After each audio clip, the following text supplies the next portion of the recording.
Alright, so on our dashboard, the next thing that I want to do is that I want to be able to filter my data on the basis of time.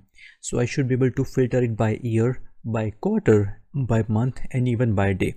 So I should be able to look at my sales by country, state, and a city by days, months, years, and quarters. How do we do that? Let's take a look. So first of all, please select any of the charts that is available on this dashboard, and then press the Alt key to get this top panel and press the Analyze. And in this Analyze, you will see this option to insert timeline. Just click on that, and we definitely only have one date in our data, transaction date, so I will have to select that one and click OK. And now that you have this slicer available, you can make it a little bigger in size to make it more meaningful. So I will do it this way, and let me make it a little bit bigger in size here as well.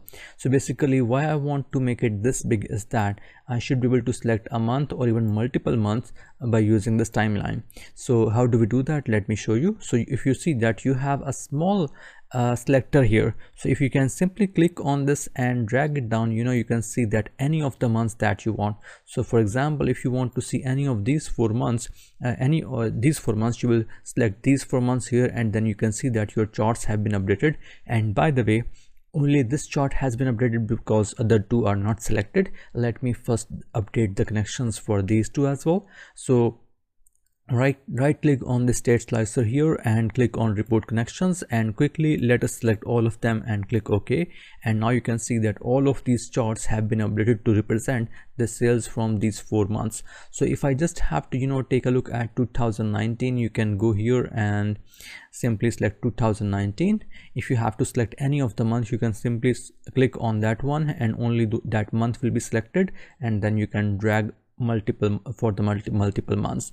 And if you don't want to see that bigger timeline, you can change this months to quarters and years as well. So if I can just show you the years, only 2 years are appearing here now. So this way you can work on years as well on a small slicer, but I would go back to the months to make it to be able to navigate between months very quickly.